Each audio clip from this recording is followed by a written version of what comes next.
Oh, hi there. Yeah, you. Thank you for waiting so long, and welcome to the social experiment. If you want to stand up and head down to the left, you can buzz yourself through, and we'll begin.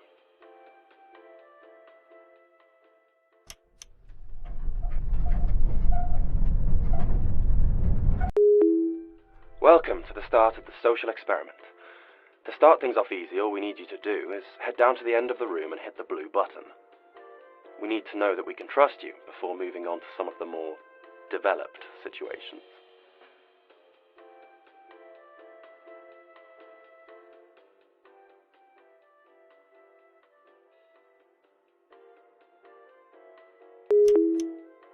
Amazing!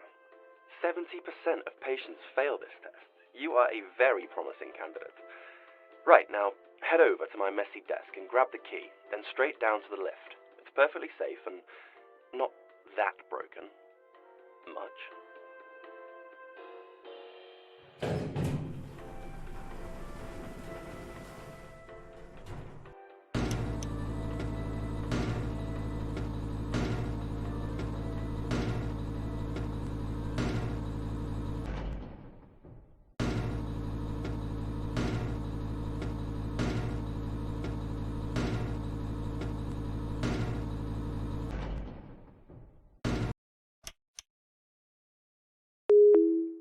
Safe trip? I mean, you're not a pancake, so that's a good start. I'll buzz you through to the next room. Buzz! Oh, the buzz didn't work. Please hit the button again.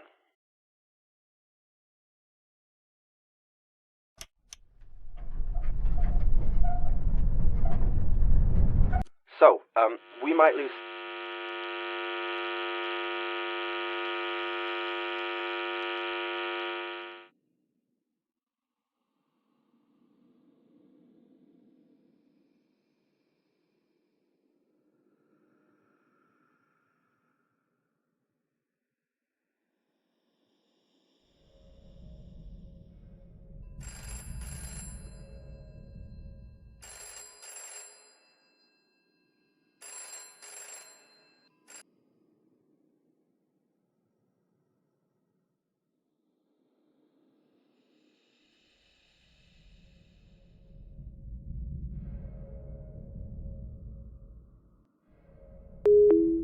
Okay. Sorry we lost connection there, but we have a little time, so I'll just get started. In front of you are two buttons. Now, simply enough, you must decide who lives out of two people. No biggie. Do you have a little girl? If not, imagine you do. She has a promising life ahead of her, but has recently been diagnosed with lung cancer.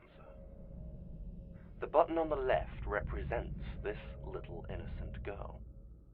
Now the right, representing Annette, a 65-year-old woman with an astonishing breakthrough in the lung cancer research department. She thinks within the next few months they could cure it fully. About a 95% chance. So, who are you going to pick to be sent off to the mortal coil? Your little girl or Annette?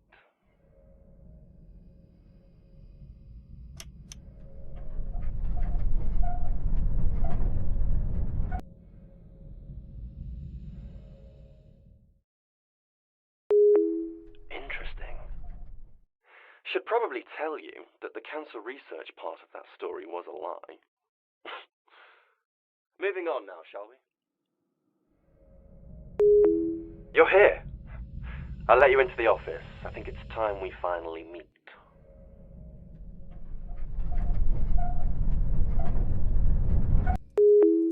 Meet after you've done one more test, obviously. Sorry to get your hopes up.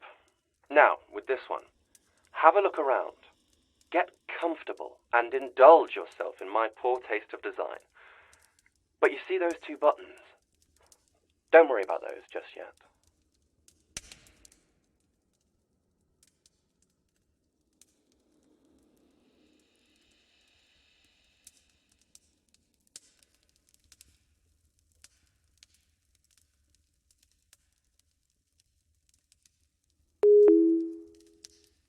Okay, next task.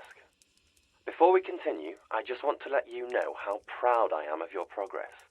Keep it up.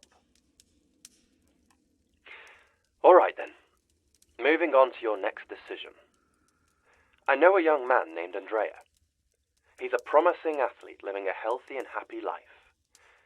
Unfortunately for Andrea, last week he spun off the road high as a kite and killed a man named Michael on the pavement. Horrible, I know.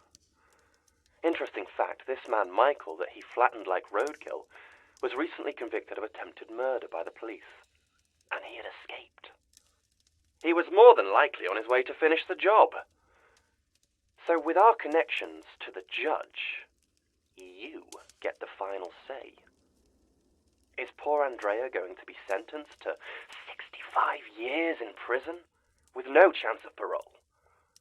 Or 5 years with a chance to be let out early on good behavior?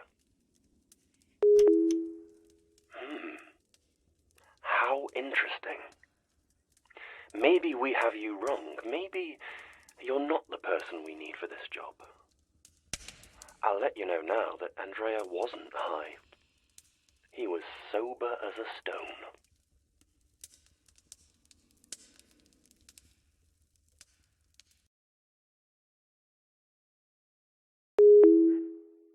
Think about the decisions you've made since this test began. How do they make you feel? If you could go back, would you change anything? Were you too harsh or judgmental? How about if you were in a situation where your life was in the hands of a randomly selected idiot with a choice of 2 buttons? Do you feel annoyed? Having key pieces of information held off purposely?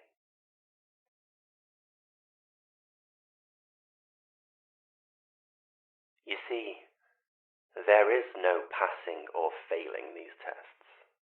But with your experience, we do indeed need to fine-tune some of our aspects.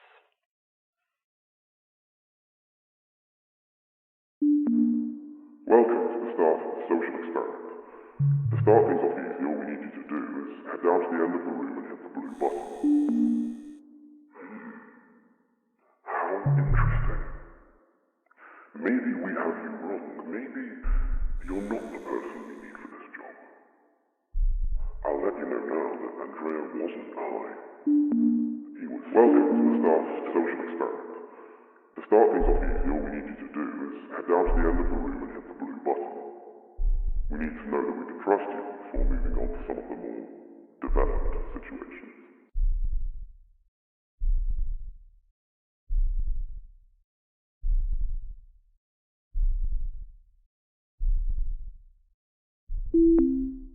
Come upstairs.